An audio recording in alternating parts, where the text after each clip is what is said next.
Assalamualaikum warahmatullahi wabarakatuh. Halo teman-teman, kembali lagi dengan saya Dina Lestari, mahasiswa pendidikan matematika. Di video kali ini saya mau mengajak teman-teman semua untuk belajar mengenai kontinuitas fungsi. Nah, ini di subbab 1.6.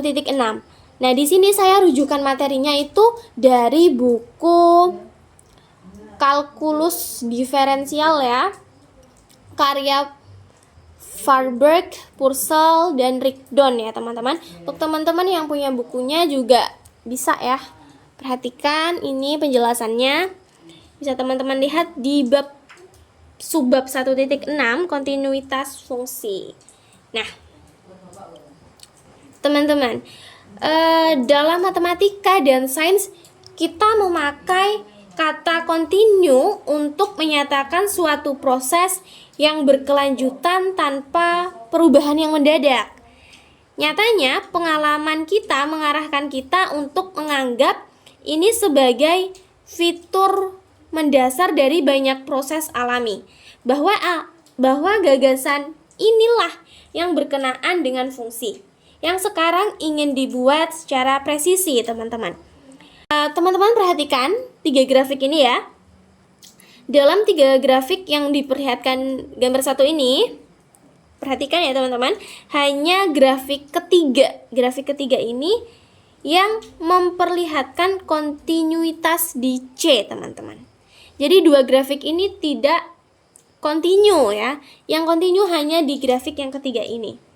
Jadi dalam 2 grafik yang pertama ini, limit X mendekati C, Fx itu tidak ada, atau ada tetapi tidak sama dengan Fc, seperti itu teman-teman. Hanya dalam grafik ketiga, limit X mendekati C, Fx-nya sama dengan Fc, sehingga grafik ketiga ini kontinu di C, seperti itu teman-teman. Nah, di bawah ini adalah definisi formalnya ya teman-teman, bisa perhatikan.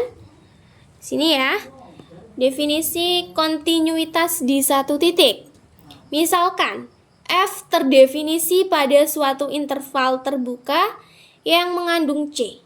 Kita katakan bahwa F kontinu di C jika limit X mendekati C, Fx sama dengan Fc. Jadi definisi ini bermaksud mensyaratkan 3 hal teman-teman. Yang pertama, limit X mendekati C, Fx ada.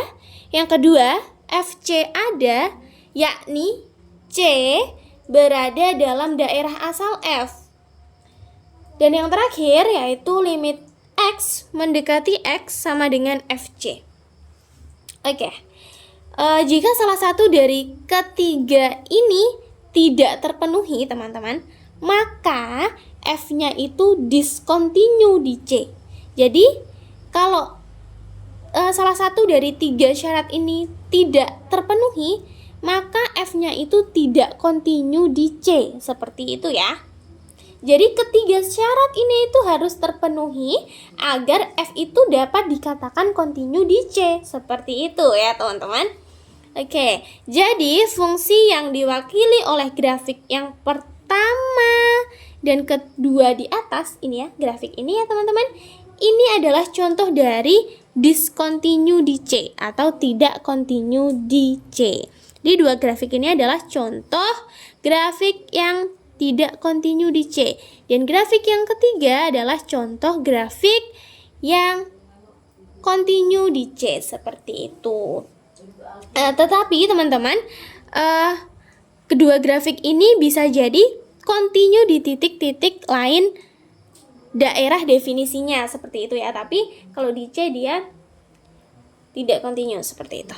Nah, agar lebih mudah dalam memahaminya, kita masuk ke contoh soal ya teman-teman. Teman-teman bisa perhatikan di sini contoh 1. Misalkan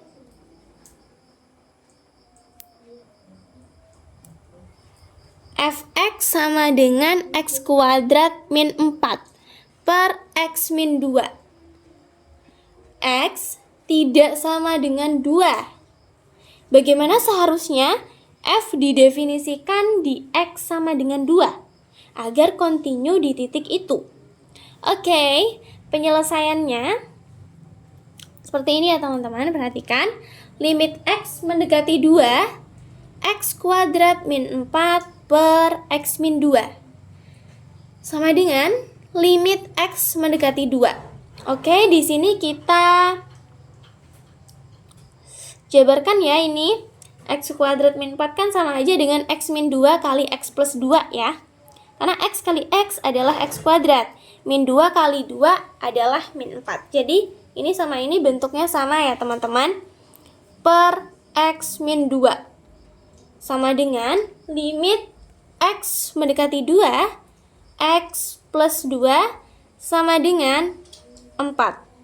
Kenapa kok X plus 2? Karena X min 2 sama X min 2, bagi X min 2 ini kan 1 ya, jadi nggak perlu ditulis lagi. Jadi ini habis ya teman-teman. Oke, sama dengan 4. Kok 4? Dapatnya dari kita substitusikan 2 ini ke sini. Jadi 2 tambah 2 adalah 4. Seperti itu teman-teman. Karena itu kita definisikan F2 sama dengan 4. Grafik dari fungsi yang dihasilkan diperlihatkan dalam gambar 2 ya teman-teman. Teman-teman bisa perhatikan gambar 2 di sini ya. Nah, titik diskontinuitas C disebut dapat dipindahkan jika fungsi dapat didefinisikan atau didefinisikan ulang pada C, sehingga membuat fungsi kontinu seperti itu teman-teman. Jadi tuh titik diskontinuitas itu ada yang bisa dipindahkan gitu ya teman-teman, agar fungsinya itu kontinu, agar membuat fungsinya itu kontinu. Jika tidak, suatu titik diskontinuitas disebut tak dapat dipindahkan. Seperti itu. Fungsi f dalam contoh 1 mempunyai diskontinuitas ya teman-teman, dapat dipindahkan pada 2 ya. Karena kita dapat mendefinisikan f2 sama dengan 4.